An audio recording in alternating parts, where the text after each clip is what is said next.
घमंडी नूडल वाला। मदन शहर में नूडल का ठेला लगाता था, लेकिन उसका काम वहाँ चल नहीं रहा था। आजकल नूडल बेचने के इतने ठेले हो गए हैं, कोई मेरे पास नहीं आता। काम बहुत ही मंदा चल रहा है, लगता है वापस गांव ही जाना पड़ेगा। मदन अपनी पत्नी के साथ वापस गांव आ गया। क्यों जी, हम यहाँ गांव में अब क्या करेंगे? अरे हमें तो एक ही काम आता है, नूडल बनाना। वही काम शुरू कर लेता हूँ। वैसे भी यहाँ कोई नूडल की दुकान या ठेला तो है नहीं, तो हमारा कंपटीशन भी नहीं होगा। सब मेरे पास ही आएंगे नूडल खाने। मदन ने गांव में नूडल का ठेला लगा लिया। लोग उसके ठेले पर आते हैं, पर खरीदते कुछ नहीं। ठेला लगाए तो 10 दिन हो चुके हैं, लेकिन एक भी गांव वाला नूडल खाने नहीं आया। सब तो बस देख कर चले जाते हैं। इस तरह कैसे चलेगा जी? बहुत नुकसान हो रहा है, कुछ तो करो। हाँ, कुछ तो करना ही पड़ेगा, वरना मजदूरी करनी पड़ेगी। मदन सलाह लेने अपने दोस्त रघु के पास गया। तो फिर क्या सोचा आपने? मैंने अपने बचपन के दोस्त रघु से पूछा था। वो कह रहा था कि गांव वालों को पता ही नहीं है चाउमीन कैसी होती है, इसलिए वो चाउमीन खाने नहीं आ रहे हैं। वे गांव वाले हैं, बिना सोचे समझे कहीं पैसा नहीं खर्चते। तो फिर अब क्या करें? इन्हें कैसे चाउमीन बेचें? परसों इसी गांव में रघु की शादी है। मैंने सोचा है कि उसकी शादी में गांव वालों को मुफ्त में नूडल खिला दूंगा। इससे उनको नूडल का स्वाद भी पता चल जाएगा। हो सकता है हमारा काम हो जाए। अरे वाह, ये तो बहुत अच्छा उपाय है। मदन ने ऐसा ही किया। रघु की शादी पर मदन ने सबको नूडल खिलाए। लोगों को नूडल का स्वाद बहुत पसंद आया और वे नूडल खाने मदन के ठेले पर आने लगे।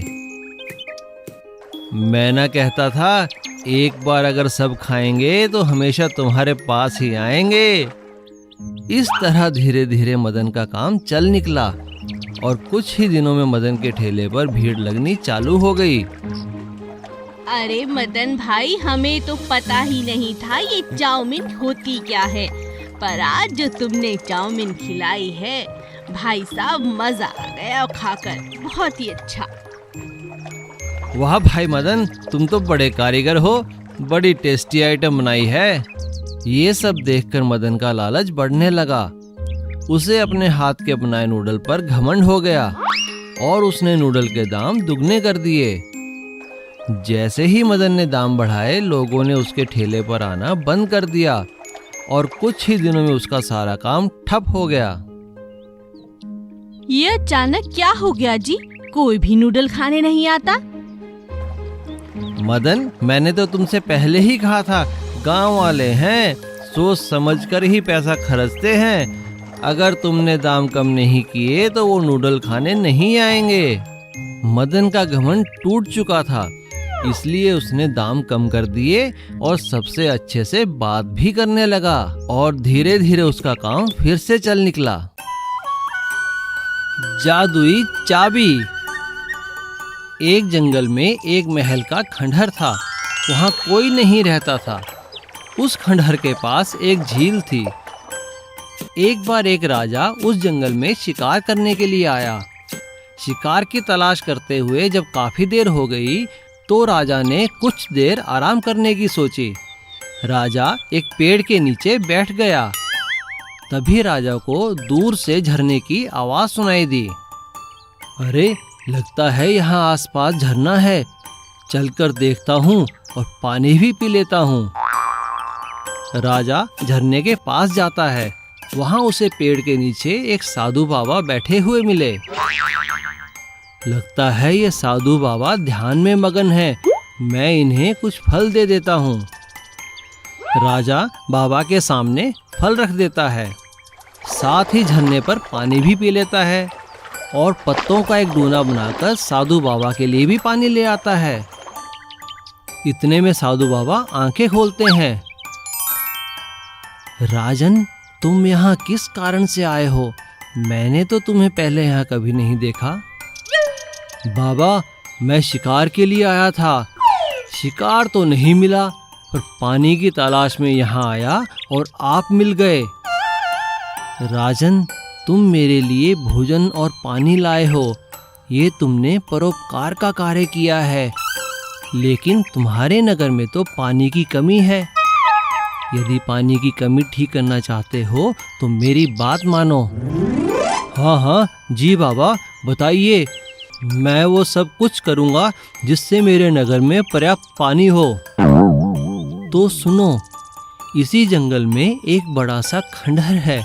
उसके तहखाने में एक बड़ा खजाना है। खजाना? वो किसका है बाबा?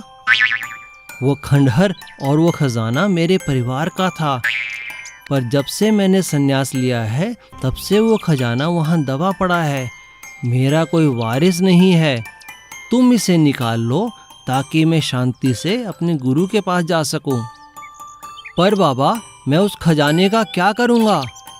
मैं चाहता हूँ तुम उस खजाने को लोक कल्याण के कार्य में लगाओ।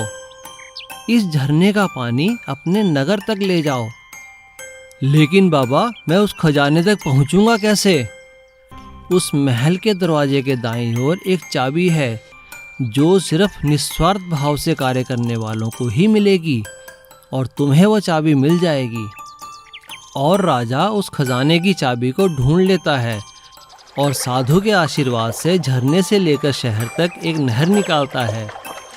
नहर आसपास के सारे खेतों को पानी पहुंचाती है, जिससे नगर के सभी लोग खुशहाल जीवन व्यतीत करने लगते हैं।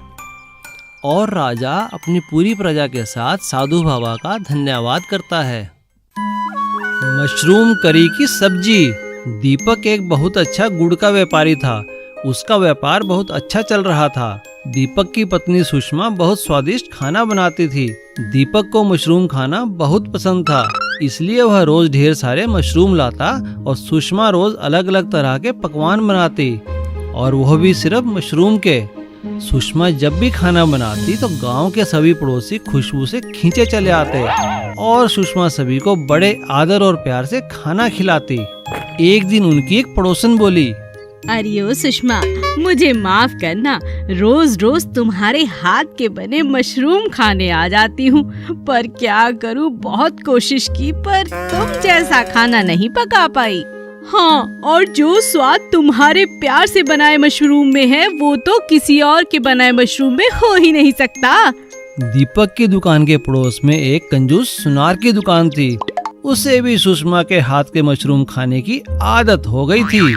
आ गई बेटी, जल्दी ला, आहा, मजा आ गया तेरे हाथ के मशरूम खाकर। सबको खाता देख सुषमा को बहुत खुशी मिलती। एक दिन दीपक ने सुषमा से कहा, मैं शहर जा रहा हूँ, आने में देरी होगी, अपना ख्याल रखना और आराम कर लेना। कोई जरूरत नहीं है किसी और के लिए खाना बनाने की। सुषमा उदास हो जाती है। कुछ देर बाद सुनार और कुछ गांव के लोग फिर से खाने की खुशबू से खींचे चले आते हैं। अरे बेटी, आज तुम दुकान पे नहीं आई तो मैं ही चला आया। यहाँ से गुजर रहा था तो सोचा मिलता भी चलूं और कुछ खा भी लूं। सुषमा ने खुशी खुशी सुनार को खाना परोसा। रात में जब दीपक और सुषमा सो रहे थे तभी दो चोर उनके घर घुसे और सुषमा के सभी जेवर और पैसा लेकर चले गए। और अगले दिन चोर सुनार के पास सारे जेवर बेचने पहुँचे। जेवर देखते ही सुनार पहचान गया कि ये तो सुषमा के जेवर हैं। उसे चोरों पर शक हुआ और सुनार ने तुरंत पुलिस को बुलवाया और दोनों चोरों को पकड़वा दिया और जेवर लेकर सुषमा के घर पहुंचा। पड़ोसी हैरान थे क्योंकि सुषमा लगातार रोए जा रही थी। तभी सुनार ने कहा, अरे रोना बंद करो सुषमा बेटी, ये लो तुम्हारे जेवर और पैसे। और पुलिस ने चोरों की खूब पिटाई की। दीपक को भी अपनी गलती का एहसास हो गया था। मुझे माफ करो सुषमा, तुम्हारे इसी अच्छे व्यवहार की वजह से आज हमारा सारा पैसा और जेवर बच पाया है। इसीलिए तो कहती हूँ जी, खाना खिलाना तो पुण्य का काम होता है। तुम ठीक कहती हो सुषमा, खाना खिलाना वाकई ही पुण्य का काम होता है। कर भला तो हो भला। लालची ब्रेड आमलेट वाला। चकरपुर रेलवे स्टेशन पर एक छोटू नाम का लड़का उबले हुए अंडों का ठेला चलाता था। उसे सिर्फ अंडों को उबालना ही आता था और ग्राहक भी उबले अंडे बड़े चाव से खाते थे। पर कई ग्राहक जो उबले अंडे नहीं खाते थे वह छोटू से कहते, अरे छोटू, तुम बस हमेशा उबले अंडे ही क्यों बेचते हो? क्या तुम्हें ऑमलेट बनाना नहीं आता? इस तरह कई ग्राहक ब्रेड और ऑमलेट की डिमांड करते थे, मगर छोटू को ऑमलेट बनाना नहीं आता था। तो उसने सोचा, अगर मैं ब्रेड और ऑमलेट बेचना शुरू कर दूं तो मेरा धंधा और भी बढ़ जाएगा। छोटू एक दिन बाजार में एक ढाबे पर काम करने वाले अपने दोस्त शंभू से कहता है, अरे शंभू, मेरे ठेले पर काम बहुत बढ़ गया है, मुझे कुछ दिन के लिए तुम्हारी मदद चाहिए। मैं कमाई का हिस्सा तुम्हें भी दे दूंगा। कैसी मदद? तुम तो जानते हो मुझे ऑमलेट बनाना नहीं आता। अगर तुम मुझे ऑमलेट बनाना सिखा दोगे तो मेरा काम अच्छा चल पड़ेगा। हाँ हाँ, क्यों नहीं, मैं कल ही ढाबे से छुट्टी ले लेता हूँ। शंभू कुछ दिन की छुट्टी लेकर अब रेलवे स्टेशन पर छोटू की मदद करने लगा। अब छोटू का काम भी दुगना हो गया। हर कोई उसके ब्रेड और ऑमलेट की तारीफ करता। मगर शंभू बहुत चालाक था। उसने छोटू की उबले अंडों की कला भी सीख ली और उसके सभी ग्राहकों को अपने ऑमलेट की आदत भी लगा दी। एक दिन शंभू छोटू से कहता है, अच्छा दोस्त, बहुत दिन हो गए, अब मैं वापस अपने ढाबे पर जा रहा हूँ। शुक्रिया शंभू। शंभू के जाने के बाद छोटू ने खुद ही ऑमलेट बनाना शुरू किया, लेकिन वह अच्छे ऑमलेट नहीं बना पा रहा था। अरे भाई, ये कैसा ऑमलेट बनाया है? इसमें तो मिर्ची ही मिर्ची है। अब ग्राहक छोटू के ठेले पर न जाके पास ही खुले नए ठेले पर जाकर ब्रेड, ऑमलेट और उबले अंडे खाने लगे। अरे भाई, कहाँ जा रहे हो? ऑमलेट नहीं खाओगे? अरे नहीं, तुम्हारी दुकान से ऑमलेट कौन खाएगा? हम तो पड़ोस के ठेले पे जा रहे हैं। देखो वहाँ वो लड़का खड़ा है टोपी और चश्मा लगाकर, बहुत ही स्वादिष्ट ऑमलेट बनाता है और उबले अंडे का स्वाद भी वैसा है जैसा तुम पहले देते थे। वो नए ठेले पर जाकर उससे बात करने लगता है। तभी अचानक एक गाड़ी उस ठेले वाले को टक्कर मार देती है और उसका टोपी और चश्मा नीचे गिर जाता है। छोटू यह देखकर हैरान रह जाता है कि वह कोई और नहीं, उसका दोस्त शंभू है। मुझे माफ कर दो दोस्त। छोटू बिना कुछ कहे अपने ठेले पर वापस चला जाता है और दिन रात मेहनत करके अच्छा ऑमलेट बनाना सीख लेता है और फिर से उसका ठेला खूब चलने लगा। सीख, लालची इंसान को मेहनत वाला इंसान हमेशा हरा सकता है। Please subscribe.